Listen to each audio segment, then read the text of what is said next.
All right, joining us today on Pirate Radio Live, back and ready to go Ready to roll. for football. But the tan, Brian Bailey. There you go. How about that? Look at you, looking good. I've seen darker snow than that. You came in here with a big smile today. You fired up, ready? Fired up, ready to go. It's football season now. Vacation's over, and now it's on to football season. Yeah, and you got the touchdown Friday. Touchdown shirt Friday, on, yeah. And we're starting to talk more and more football, preview more and more football, Bailey. And I don't know. I guess we can start there. We've been last week. I brought up the expectations for East Carolina this season, and I feel like my expectations right now might be a little too high for the offense and low for the defense. Maybe they'll be a happy medium and we'll win some football games. But kind of overall, how you feeling about Pirate football? Year one of Blake Harris. I'm looking forward to it because I think Blake showed a whole lot last year and what he was able to accomplish, in getting the team to a bowl game and winning that bowl game against NC State. I think.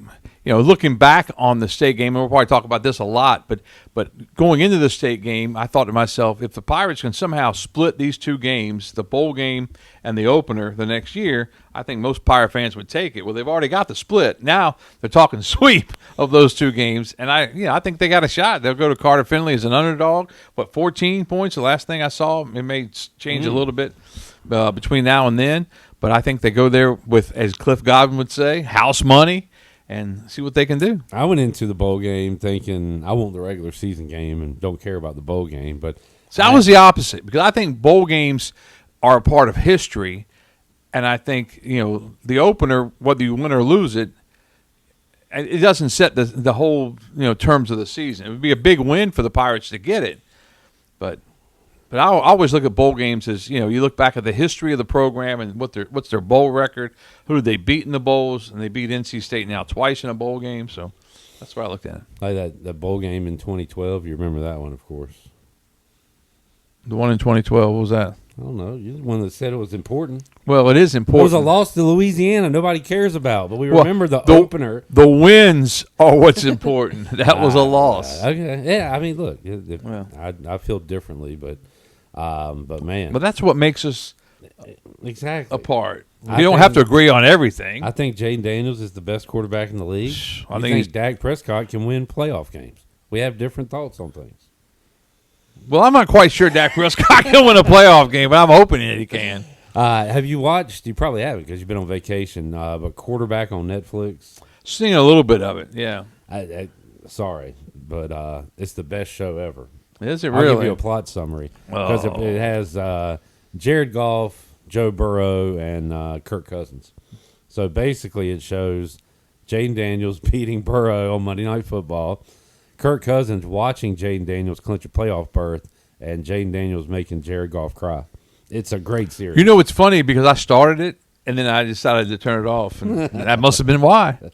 Nah, but three good dudes.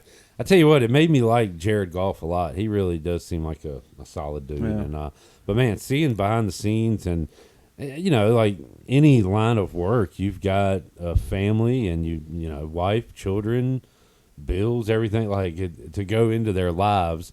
It kind of makes me want to cuss a pro athlete less. You know what I'm saying? Well, I got a feeling that they're paying their bills a little easier than you and I are paying our bills. That's a good point too. Thank you. Yeah, they probably not a lot of struggling when it comes to things like that. But no, I love the behind the scenes look. Who we got Hard Knocks this year, Jared? Do you remember? They're doing the NFC East in season, right? I saw that. Yeah. You don't have Carolina. No, not Carolina. Buffalo Bills. Yeah. Buffalo Bills. So little Josh Allen. Dun dun dun dun. It's one of the great signs of football season's almost here. Yeah, and dun dun dun. We got 2 Thursdays left without football, Bailey. Wow, that's good to hear. Yeah, great to hear. When do high schools get rolling? Like 1st of August? I think July 30th is the first official practice day, if I remember correctly. And looking at the North Carolina High School Athletic Association site, and then the first scrimmages are about 7 or 8 days after that. And then you kind of dive into it. August 22nd will be our first week of the high school football season. In fact, we're working on some things behind the scenes. We're hoping we're getting an app on the TV side. It's like a smart TV app where you can get, and I don't think we don't even have a title for it. It'd be 9 on your side today, 9 on your side now, 9 on your side plus, something like that. And we're going to be able to do different things with that, and we're going to plan on doing like an Inside Touchdown Friday, where we can talk about the games coming up for that week. And nice. it's something you can do added on to what you do in TV, but you only have 3 and 4 minute segments to do the TV side. Right. So I think it's going to be a real plus for everybody, and a real plus for WNCT. That's awesome. We'll talk more and more about it as we get closer, but any players, teams you're really excited to see on the gridiron? I'm just excited to get everybody back and see everybody and see the new leagues. I think are going to be different. The new classifications and how everybody adjusts to all of that. I'm looking forward to that. Looking forward to coming up at the end of the month. There's a New Bern host, one of those pigskin preview type things, has dinner and has the coaches, and then the Big Carolina usually has one, and you get a chance to interview the coaches and kind of get an idea of what everybody thinks, and looking forward to all of that before we get started with the regular season. Are we losing any or gaining any good rivalries with the conferences? Anything off the top of your head? I think the one thing that I hate is that we've lost Havelock in the Big Carolina. Right. Yeah. They moved. They're a 5A program. A lot of those schools might not hate that, though. Right? No, Havelock's really, really good. But I think that, because Havelock had, and they'll still play New Bern, and I think Rose is still scheduled Havelock. So some of those teams that, they're not conference rivals anymore, but they still have the rivalry going. They'll still play in non-conference games.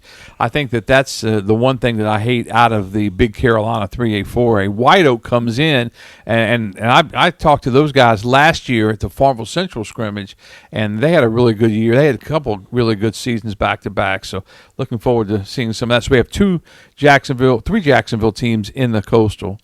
I think Northside stayed in there, so I know it's White Oak, and it's in Jacksonville High School, so should be good. Yeah, excited for that to get rolling around. And off the top of your head, Bailey, do you know like first fall practice, camp practice for ECU? I'm thinking that's right around July 30th or something like that. I haven't seen a date on that, but because they play the Thursday night for the opener, I think it'll be moved up a couple of days, and all that stuff's coming up. We've got media days in Charlotte coming up. The ACC goes, it's next week, and they go Tuesday, Wednesday, Thursday, and then on Thursday and Friday is the American, and it's all in Charlotte.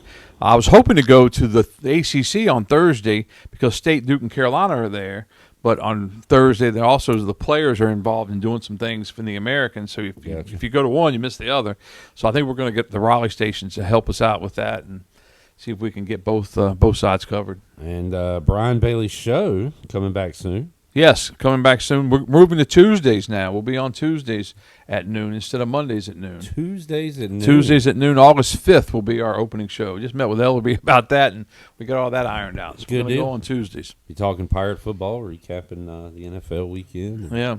Have a lot of fun. It'll be a lot of fun. Yeah, we're looking forward to it. Talk to Coach Harrell, trying to make sure the assistants will be okay to come. We think that all that's going to work out. So I think Tuesday's going to be a better day. I think what Coach Harrell told me was that Sundays are going to be their new off day, so they start working on the next game on that Monday, and so it's a little different. Past, it's always been Sunday's a work day. Right, Monday was an off day. So it's going to be a little different. So we decided to move to Tuesdays to give them Mondays to get all that stuff done and hopefully have everybody on.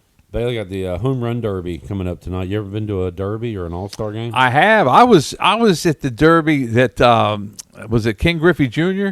Oh, Baltimore? Yeah, in Baltimore. That he hit the warehouse, and that was so much fun. That was and back then, I'm not sure how they do it now, but back then we had a press pass, so we got to go, and we had actually during batting practice and stuff, we could go on the field and kind of just mill around, watch around.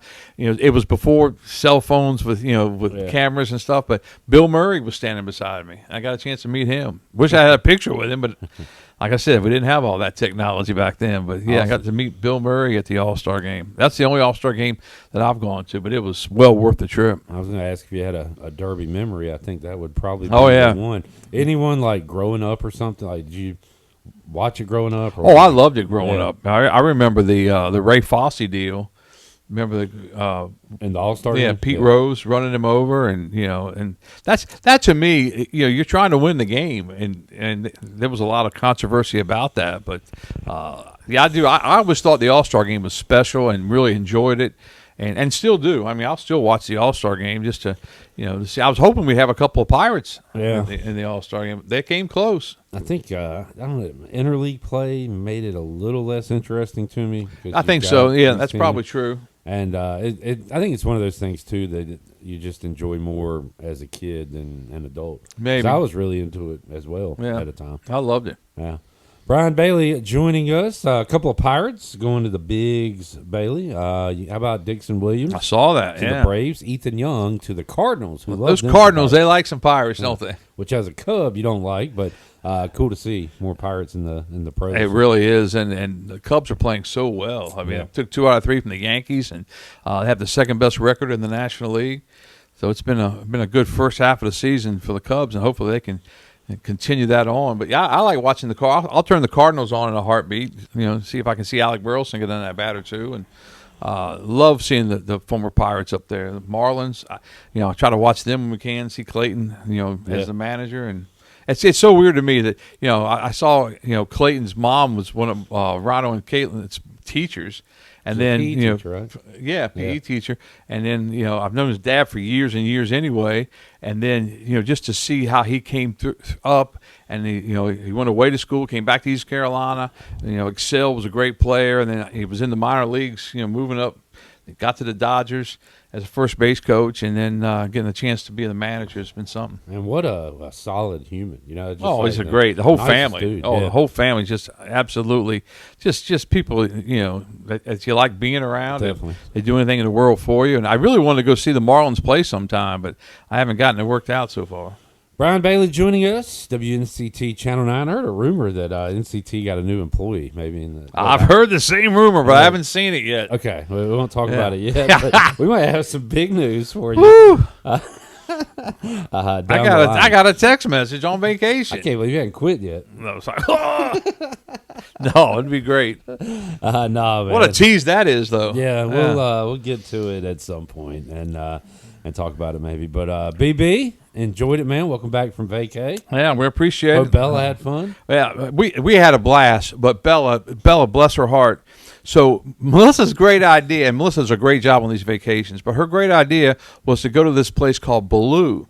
And this place called Baloo was like a floating barge that had these inflatables that you sat on in the water, and you had your meal there. It was like a they cooked the food somewhere else, and they boated it out to you and stuff. And and getting out to the platform, it was like slippery and all this stuff. And like I crawled because I knew better than to do that.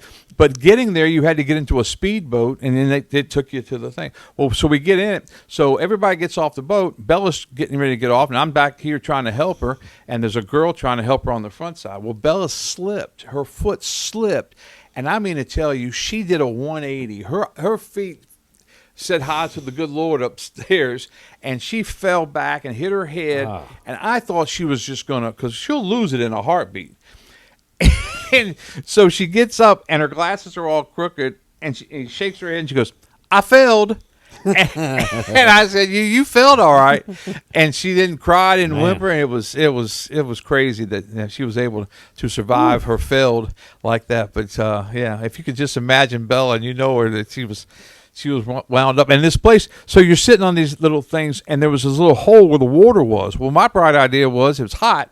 So I'm going to dip into the water for a second, and I'm going to get myself back up and sit there and have my meal. So I get down in the water, and I'm trying to come up, and it felt like something was sucking me down. I couldn't get up. So I'm trying to get up, couldn't do it. So finally, this guy comes over and says, "I'll help you." So this guy's pulling on me. He thought it was Winnie the Pooh trying to get out of the cave.